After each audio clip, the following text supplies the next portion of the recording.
వైఎస్ఆర్ కాంగ్రెస్ పార్టీకి వచ్చిన సమస్య ఏంటంటే ఎప్పుడు ఏది చెప్పాలో అది అప్పుడు చెప్పలేకపోవడం, ఇన్ టైంలో చెప్పలేనటువంటిదే పెద్ద సమస్య. ఇప్పుడు సోషల్ మీడియా పోస్టుల తొలగింపు అనేటటువంటిది నిన్న ఏది సుప్రీంకోర్టు దాకా వెళ్ళి సుప్రీంకోర్టు మీరు హైకోర్టులోనే తేల్చుకోండి అని చెప్పింది. అసలు ఫేస్బుక్, ఇన్స్టా ఇవన్నీ ఎందుకు పోయినాయో ప్రజలకి ఏమైనా తెలుసా? వైసీపీలో ఉన్న కట్టర్ కార్యకర్తలకు కూడా తెలియదు. ఏదో తెలుగుదేశం వాళ్ళు చేయించారులే అంతే.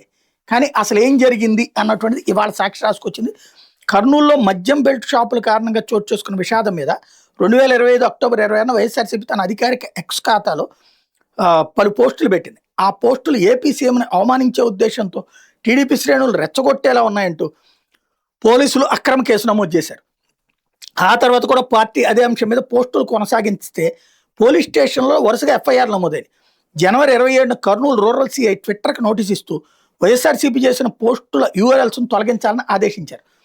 ఇది సర్కిల్ ఇన్స్పెక్టర్ స్థాయిలో. రాష్ట్ర ప్రభుత్వం తమ మీద ఉద్దేశపూర్వక సెన్సార్షిప్ విధిస్తోందంటూ పార్టీ మరోసారి ట్వీట్ చేస్తే ఐటీ చట్టం 2000లోని section 79(3)(b) information technology intermediate guidelines rules 2021లోని 3(1)(d)(g)(f) నిబంధనల కింద సిఐ మరో నోటీస్ జారీ చేశారు. 36 గంటల్లోగా ఆ ఖాతాలకు సంబంధించి ట్విట్టర్ పోస్టులు తొలగించుకుంటే సోషల్ మీడియా ప్లాట్ఫామ్స్ పొందే సేఫ్ హార్బర్ రక్షణను ఉపసంహరిస్తామని హెచ్చరించారు. ఇదేది ఒక సర్కిల్ ఇన్స్పెక్టర్. ఈ పరిణామాల నేపథ్యంలో వైఎస్ఆర్సీపీ రాజ్యాంగంలోని ఆర్టికల్ 32 కింద సుప్రీంకోర్టులో రిట్ పిటిషన్ దాఖలు చేసింది. అడ్వకేట్ ఆన్ రికార్డ్ మహబూజా నజ్కీ ద్వారా ఈ పిటిషన్ దాఖలు చేశారు.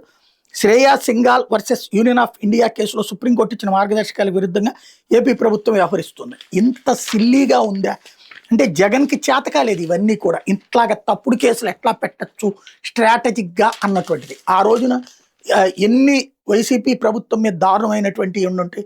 పోలీసులు కేసులు పెడితే అదే కోర్టు మళ్ళీ సోషల్ మీడియా దాంట్లో పోస్టుల మీద కేసులే పెట్టద్దన్నారు. ఏకంగా సోషల్ మీడియా ప్లాట్ఫారాల్లోనే తొలగించడం ఎట్లాగో వీళ్ళకి తెలుసు. అందుకని నేను పాలన అనుభవం ఉండటం, వీళ్ళకి 40 ఏళ్ల అనుభవం ఉండటం వల్ల ఎవరిని ఎక్కడ ఎప్పుడు ఎలా ఇరికించాలో తెలుసు.